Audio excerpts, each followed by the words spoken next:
নমস্কার, আমি অনুপ্রিয়া চলে এসেছি আপনাদের প্রিয় বিনোদনের খবর নিয়ে।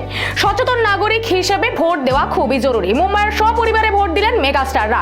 সোমবার পঞ্চম দফার ভোটে সপরিবারে ভোট দিলেন এই সকল তারকারা। ভোট দেওয়ার সাথে সাথে তারা কি জানালেন শুনে নেব।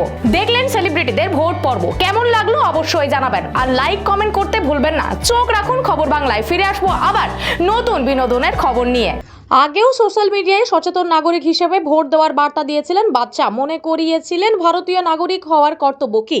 সোমবার দুপুরে ভোটদান কেন্দ্রে হাজির হন কিং খান, সঙ্গী তার স্ত্রী, সন্তানেরা।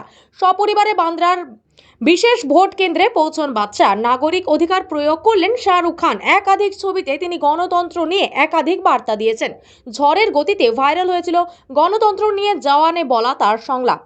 গত বছর 15ই আগস্ট ভারতের নাগরিকত্ব পান অক্ষয় কুমার। 2024 সালে লোকসভা নির্বাচনে প্রথমবার ভোট দিলেন অক্ষয় কুমার।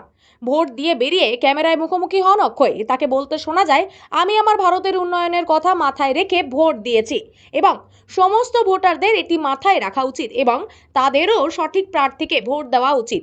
ভোট দিতে পেরে আমার খুবই ভালো লেগেছে, খুব ভালো বোধ করছি। সকাল সকাল এদিন ভোট দিলেন রাজকুমার রাও। ভোট দিয়ে তিনি জানালেন তিনি সকালে ভোটে এসে ভোট দিয়েছেন, কারণ এটা খুব বড় দায়িত্ব, শুধু আমার না, সবার, এই দেশের সকল নাগরিকের। তাই আমি জানি এটা আমার কর্তব্য, বড় ডিউটি। এদিকে বোন জয়া আক্তার ও মা হানি ইরানির সঙ্গে ভোট দিতে গিয়েছিলেন ফরহান আক্তার।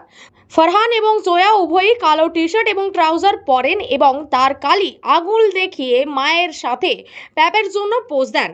জাহ্নবী কাপুরকেও তার নাগরিক অধিকার প্রয়োগ করতে দেখা গেছে। তিনি একটি বিস্তৃত ফুচিয়া গোলাপি আনারকলি পরেছিলেন।